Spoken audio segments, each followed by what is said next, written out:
Bonjour, frère Sylvain. Bonjour Geneviève. Merci d'être au milieu de nous. C'est un plaisir. Alors, comme on peut le voir, vous êtes capucin et qui dit capucin dit Saint François d'Assise et qui dit Saint François d'Assise dit aussi la crèche.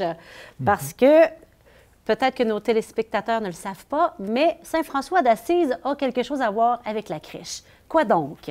C'est que dans les années 1223, donc quelques années avant sa mort, Saint François d'Assise, qui était un homme d'une grande sensibilité, il aimait voir, il aimait toucher, il aimait sentir, ça l'habitait beaucoup, et surtout ce qui touchait Dieu, désirait voir de ses yeux de chair ce que, dès sa naissance, le Fils de Dieu avait enduré pour notre salut, en s'incarnant. Et c'est pourquoi, donc, quelque temps avant Noël, en 1223, dans la région de Greccio, au nord de Rome, dans la vallée de Rieti, il a fait venir un de ses amis, le Seigneur Jean, il lui a dit « Hey, j'aimerais faire de quoi de spécial dans la grotte où les frères sont en ermitage à Greccio pour Noël. Alors, voici, va préparer tout ça. » Et le tout ça en question, c'était justement une mangeoire, parce que, comme j'ai dit, il voulait voir de ses yeux de chair ce que le Très-Haut, le Fils du Très-Haut, avait enduré comme désagrément, couché dans une mangeoire et entre un bœuf et un âne. C'est là où on a la première indication dans la tradition du bœuf et de l'âne à la crèche, comme on voit, comme on représente toujours. Oui, souvent. Hein? Oui. Alors, c'est simplement comme ça. Et il a invité tous les gens des environs qui sont venus de nuit avec des torches, en chantant, qui ont vécu la messe de Noël où lui-même, François, a prêché l'Évangile, car il était diacre. Et ce qui lui permettait vraiment de saisir davantage, je veux dire dans sa chair, dans son cœur, cette humilité de Dieu qui s'incarne. Parce que l'humilité de l'incarnation, plutôt, et l'amour manifesté à la passion sont les deux points, les deux pôles de sa spiritualité personnelle, mais aussi de toute la spiritualité franciscaine. Puis, dans la crèche, il y a plein de personnages, il y a plein de monde. Comment c'est qu'il y a tant de monde? Qu'est-ce qu'ils font là? Bien, ce qu'ils font là, on sait qu'il y a des gens à la crèche, hein? Naturellement, Marie, Joseph et Jésus. Jésus, j'espère. Hein? S'ils n'étaient pas là, il y a les bergers qui viennent. Hein? Les bergers à qui, dans leur veille de la nuit, on a annoncé par les anges la naissance du Sauveur à Bethléem, avec un signe. Vous trouverez le nouveau-né couché dans la mangeoire. Ils sont allés voir et eux-mêmes vont témoigner de ce qu'ils ont entendu, de ce qui leur a été annoncé.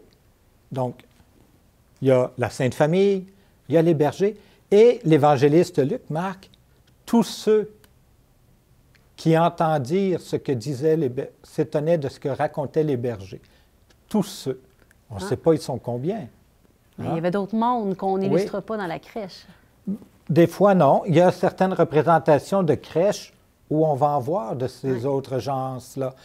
Bon, sûrement la sage-femme qui a aidé Marie à accoucher.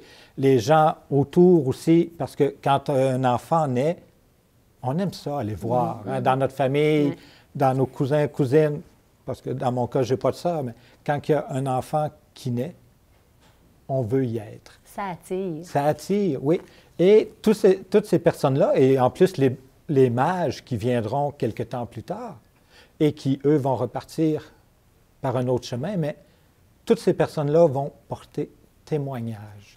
Alors, tous ces gens sont encore à la crèche aujourd'hui. C'est vous, c'est moi, c'est tous les gens que l'on connaît qui vont se laisser toucher par la naissance de l'enfant de Bethléem. Et justement, pourquoi Jésus vient nous visiter? Hein? Pourquoi il vient sur la terre, lui qui est Dieu? J'ai déjà dit à quelqu'un, Jésus, là, il ne vient pas faire une visite de courtoisie. Là. Hein? Il ne vient pas parce qu'on est des bons voisins. Et la réponse première que l'on connaît tous, pourquoi Jésus s'incarne, on va dire pour nous sauver. Mais justement, comme vous avez mentionné, il est Dieu, il aurait pu le faire sans qu'on s'en rende compte. Autrement. Oui. Mais il vient en fait, lui qui se donne tout entier à nous, hein, pour nous appeler à vivre de la même façon que lui, à marcher à sa suite. Mais marcher à la suite de quelqu'un, c'est pas de le suivre puis de s'arrêter où il s'arrête, de tourner à gauche où il tourne à gauche, mais c'est de se laisser transformer par ce qu'il dit, mais plus encore par ce qu'il est.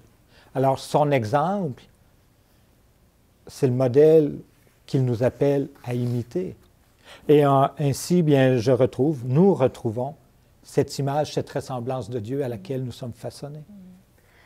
On dit, hein, l'Emmanuel, Dieu avec nous. Il vient encore frapper parfois à la porte de nos cœurs, de nos vies. Qu'est-ce que vous diriez à quelqu'un pour qui ça arrive? Comment faire voir ou entendre sa présence au milieu de nous aujourd'hui?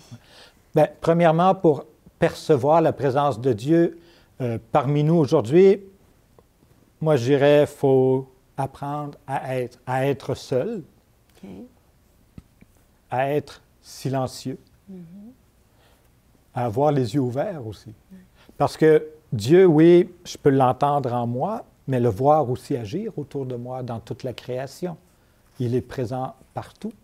Et c'est là que si je réussis à faire silence en moi, en fréquentant la parole de Dieu, les sacrements, naturellement, tout ça, c'est essentiel parce que je ne peux pas entendre une voix que je ne connais pas, qui ne m'est pas présentée. Mais pour pouvoir l'écouter, donc, faire silence, me retrouver seul parfois. Et en fait, c'est me déconnecter. Pour se connecter ailleurs. Oui, exactement. Parce que souvent, on est connecté sur des instruments qui nous mènent à communiquer avec beaucoup de gens, mais qui nous fait peu communier avec quelques personnes, avec Dieu, mais avec les autres. Hein? D'ailleurs, Emmanuel, Dieu avec nous, ben, s'il est présent en moi, je dois lui être présent à lui aussi.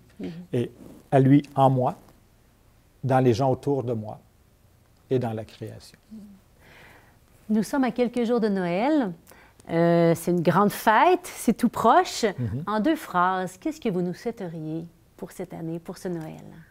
Bien, avec les temps que nous vivons de pandémie, on peut être un petit peu désespéré parfois. Alors moi, c'est de souhaiter aux gens l'espérance, de retrouver l'espérance. L'espoir, oui, mais aussi cette espérance qui anime toute personne qui peut et qui veut le bien pour lui-même, mais pour toutes les autres, et encore plus pour un enfant qui vient de naître. Alors, retrouver cette joie de la naissance, cette paix que l'Emmanuel nous apporte, parce que en tant que disciple du Christ, en tant que chrétien, bien, notre foi s'exprime, est alimentée plutôt par cette espérance qui m'anime, et ça se déploie dans la charité, dans l'amour que je porte à moi, à Dieu, mais tout ça dans l'amour pour mes frères et mes sœurs. Un grand merci, frère Sylvain, pour votre éclairage. Je pense qu'on va regarder différemment la crèche cette année, hein, avec plus de profondeur et d'accueil de cette visite de Dieu au milieu de nous. Oui, bien, accueillir celui qui vient nous visiter, c'est toujours une grande grâce quand on est capable de le reconnaître. Un grand merci, un joyeux Noël à vous. Bien, pareillement à vous et à tous ceux qui regardent cette émission. Merci.